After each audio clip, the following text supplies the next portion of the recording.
Nocoj, kaj dogaja, pa gostim turistično menedžerko in članico najbolj spoštovane kraljeve družine pri nas. Dame in gospodje, 24. vinska kraljica Ana Pavlin. Dobro večer, Ana. Dober večer.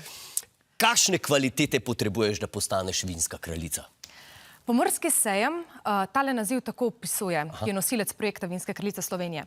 Vinska kraljica je krona slovenskega vinogradništva, poslanica slovenskega turizma in pa kulturne dediščine.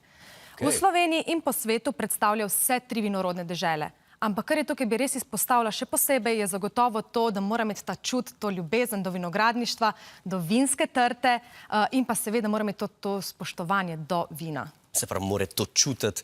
V svojem nagovoru, ko si postala kraljica, si obljubila narodu, da se boš zavzemala, da bo Martinovo postal državni praznik.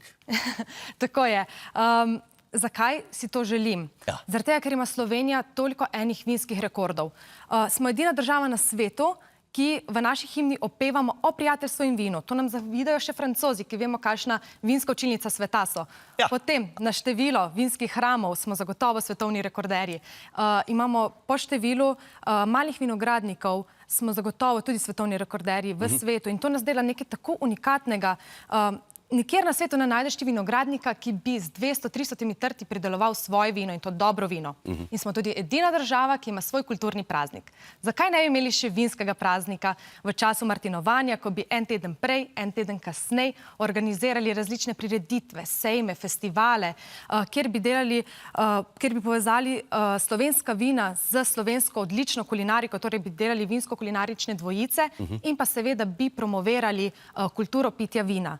In mislim, da bi bilo to ena zelo odlična ideja, da bi Slovenija dobila boljšo prepoznavnost kot vinorodna dežela in tako bi tudi se naša vina lahko bolj promovirala in posledično dosegala tudi boljše cene, ki si jih zagotovo zaslužijo. Ja, radi ga tudi spijemo, seveda, to je dejstvo. In zaradi tega me zanima, se pravi, če bi bil Martinovo državni praznik, a bi bil Martinovo dan dela prost dan ali naslednji dan dela prost dan, ne? Bom rekla, v prvem si bolj želimo to, da bo sploh državni praznik. Seveda bo zelo težko doseči, da bo tudi dela prost dan, ampak v prihodnosti, če bi to uspelo, seveda 11.11. bi bil dela prost dan. Dela prost dan. Jaz grem dostikrat k kakšnemu vinarju, tako lepo vino in, kakor ste že omenila, res ogromno dobrih vinarjev imamo, ampak vse me zanima tvoje mnenje, kako najdeš res dobrega vinarja, da rečeš, ta ima pa res najboljši vin. Tle lahko v bistvu s takim enim ponosom rečem, da imamo vsi slovenski vinogradniki, ne glede na to, kako veliki smo, zelo dobra vina. In tukaj gre zahvala zagotovo vsem vinogradniškim društvom in pa zvezam, ki skozi leta organizirajo različna ocenjevanja, različna izobraževanja in se tako mi vinogradniki lahko vsako leto izobražujemo, ker vsako leto je nekaj novega. Ampak aj boljš recimo iti k velikemu vinarju, aj boljš iti manjšemu vinarju, kaj ti z prvi korak recimo? Prvi korak. Zagotovo tista vina, mogoče, ki so bolj v ospredju, ki so že nekaj naredila za svojo promocijo, ki so se že uveljavila, zagotovo so zelo dobra vina. Ampak jaz sem se želela v svojem mandatu mogoče malo dotakniti tudi teh malih vinogradnikov. Za Slovenijo je to značilna ta razdrobljenost. Več kot 90% vinogradov je manjših od 1 hektarja. In če se tako samo malo ozremo po teh naših vinskih goricah, kako jih lepo krasijo ti vinogradi, zidanice, pa tega ne najdeš nikjer na svetu.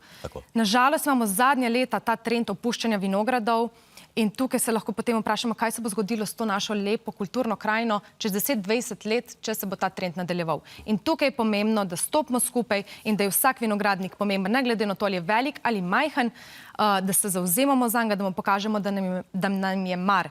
In edino na ta način bomo potem lahko ohranjali to našo vinogradniško tradicijo tudi naprej. Eno provokativno vprašanje imam še za konec. Marsikdo pravi, kaj je cviček, to sploh ni vin. Dajmo povedati ljudem, kaj si misli o cvičku vinska kraljica.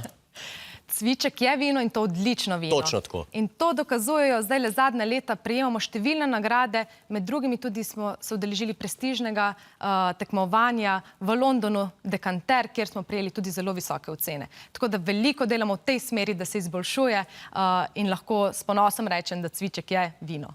In jaz ga obožujem. Najlepša hvala, Ana, za obisk v studiu. Po tem pogovoru z vinsko kraljico si želim, da bi imela vinska kraljica v Sloveniji še več pooblastil, kot jih je imela do sedaj. Hvala lepa. Prosim, hvala za povabilo. Ej, pst. Če si subscriben, si varen pred 5G. Res?